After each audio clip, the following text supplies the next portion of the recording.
खित्ते का बदमाश इसराइल एक दफ़ा फिर धमकियों पे उतर आया। इसराइल ने कतर को फिर धमकियां देना शुरू कर दी कि वो उस पर हमला कर सकता है। आमिर रज़ा मेरे साथ मौजूद हैं, उनसे बात करते हैं। आमिर भाई, कतर को एक दफ़ा फिर इसराइल की जानिब से धमकियां दी जा रही हैं। अच्छा, धमकी नहीं है, गिदर भभकी है। पहली बात तो ये है कि मैंने इसको गिदर भभकी क्यों कहा, वो इसलिए कि वो इसने जो हमला करना था वो कर लिया।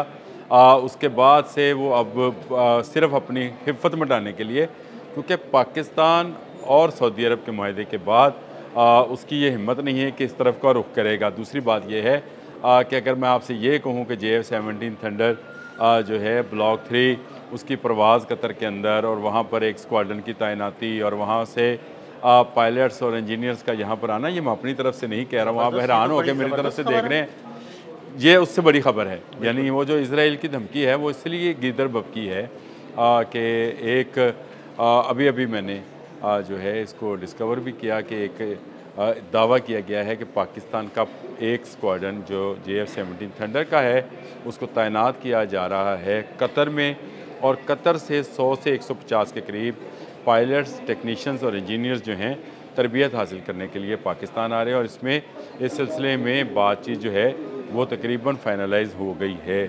और ये मैं पहले भी खबर दे चुका हूँ कि पाकिस्तान का एक फ़ौजी नवीद का अड्डा जो है कतर में बन सकता है। आपको याद होगा मैंने आपसे कहा था कि अमेरिका के धोखे, जो कि बहुत करीबी अलाय है कतर का, उसके धोखा देने पर जब इसराइल ने हमला किया तो उसके बाद से तमाम का तमाम मिडल ईस्ट जो है वो इन ऑप्शंस पर जो है गौर व होश कर रहा है। अभी एक इस तरह का व्लॉग जो है दिफाई नवीयत का व्लॉग और मैंने सुना जिसमें यह कहा गया कि एक स्क्वाड्रन जिसमें 16 के करीब JF-17 थंडर हैं वहाँ पर होंगे।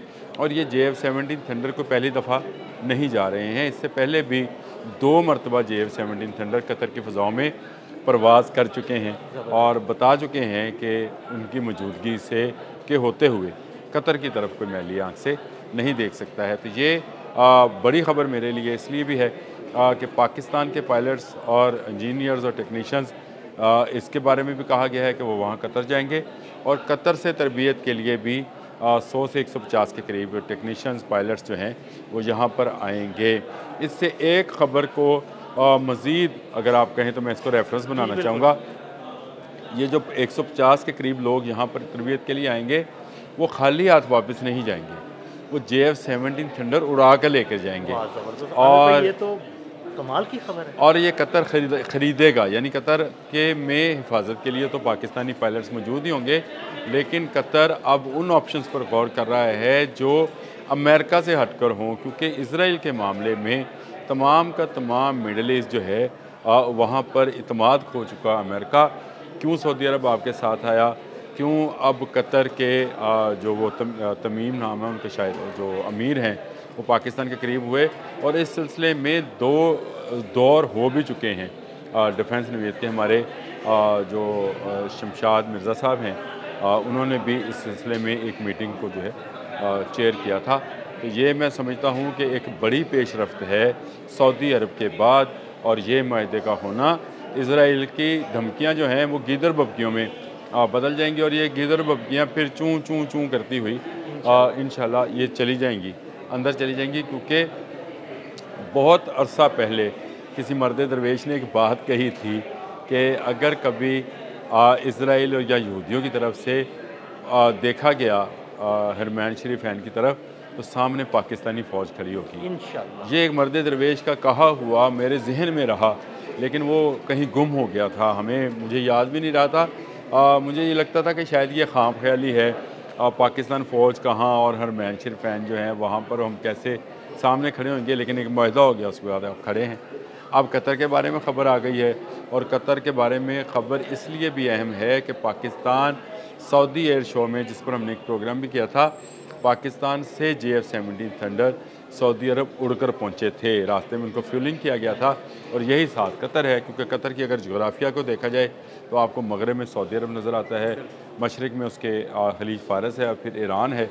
और ईरान के बारे में मुझे याद करेगी एक ख़बर है, उसको उस पर भी डिस्कस करेंगे। और ये आहिस्ता आहिस्ता एक बड़ा इस्लामी ब्लॉक जो है बनता चला जा रहा है, और इस खबर की जो है तस्दीक अभी होना क्योंकि बाकी है माहदे वाली, लेकिन ये माहदा आज हो जाए कल हो जाए, ये हो रहा है। इसके बारे में बहुत सारी ख़बरें जो हैं इस वक्त मार्केट में गर्दिश कर रही हैं, और इन ख़बरों का आना मैं समझता हूँ पूरी उम्मत मुस्लिमा के लिए जो है वो बड़ा खुशाइंद है।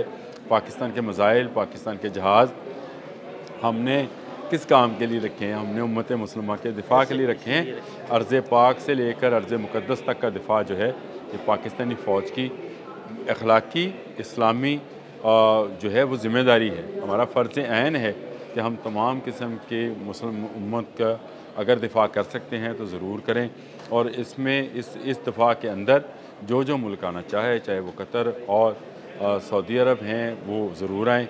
कतर और सऊदी अरब के दरमियान ब्रिज भी पाकिस्तान ही बना है, और ये एक बड़ी खुशाइंद बात है।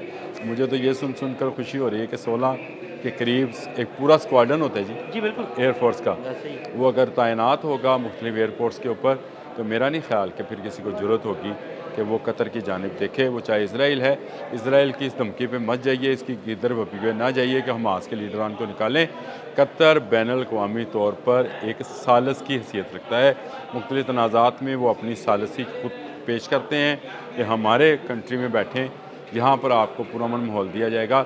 ये माहौल ख़राब हुआ है तो इसराइल जो है उसने एक बहाना दिया, जिस तरह से मोदी ने हमें बहाना दिया था जवाब देने का और हमने जवाब दे दिया, इस तरह से इसराइल ने दोहा कतर पर बमबारी करके ये हमें जवाब दिया पूरी मुस्लिम दुनिया को कि सब इकट्ठे हो जाए। तो अब इसमें बाकी मुल्कों का आना जो है वो ठहर रहा है, चाहे वो मलेशिया है, चाहे तुर्की है, चाहे दूसरे इस्लामी गल्फ़ कंट्रीज़ हैं। ये तमाम गल्फ़ कंट्रीज़ जो हैं ये पाकिस्तान के साथ एक दिफाई पैक्ट करना चाह रही हैं। इस वक्त अमरीकी थिंक टैंक्स का कहना है कि पाकिस्तान जो है लीडिंग फ्रॉम द फ्रंट है तमाम इस्लामी दुनिया के लिए, और ये जो है इसकी इब्तिदा सऊदी अरब से हुई है, लेकिन ये आखिरी हद तक यानी पाकिस्तान की सरहदों के साथ जो मुस्लिम ममालिक हैं वो भी पाकिस्तान के साथ शामिल हो जाएंगे।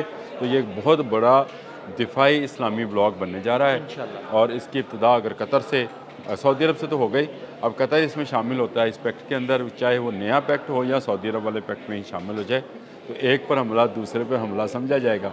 और पाकिस्तान के स्क्वाड्रन की जाने की खबर मेरे लिए तो बड़ी अचंभे की खबर और खुशी की खबर थी, और फिर कतर से लोगों का यहाँ पर आना, तरबियत हासिल करना, आज या कल या दो एक रोज़ में आपको मुश्तरका फ़ज़ाई मशकों की खबर भी बिल्कुल आने वाली है, जो कि हम कतर के साथ कतर की फ़ज़ाओं में परफॉर्म करेंगे और परफॉर्म करके बताएंगे दुनिया को कि अब आपने कतर की तरफ, दुनिया को क्या इसराइल को बताएंगे कि आपने कतर की तरफ नहीं देखना है।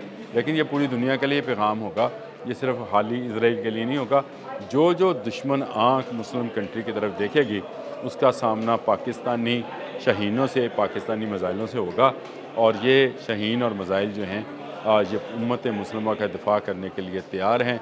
और मैं ये समझता हूँ कि पाकिस्तान की मौजूदा क़यादत, पाकिस्तान के वज़ीर-ए-आज़म, पाकिस्तान के सिपहसालार हाफ़िज़ आसिम मुनीर, इनको ये क्रेडिट जाता है कि इस वक्त सारी इस्लामी दुनिया की नज़रें उन पर जमी हुई हैं, और वो इसमें कम हक़ जो है वो काम कर रहे हैं और दिल खुश कर रहे हैं। हमारा हर आने वाली ख़बर हमारे लिए खुशाइन साबित हो रही है।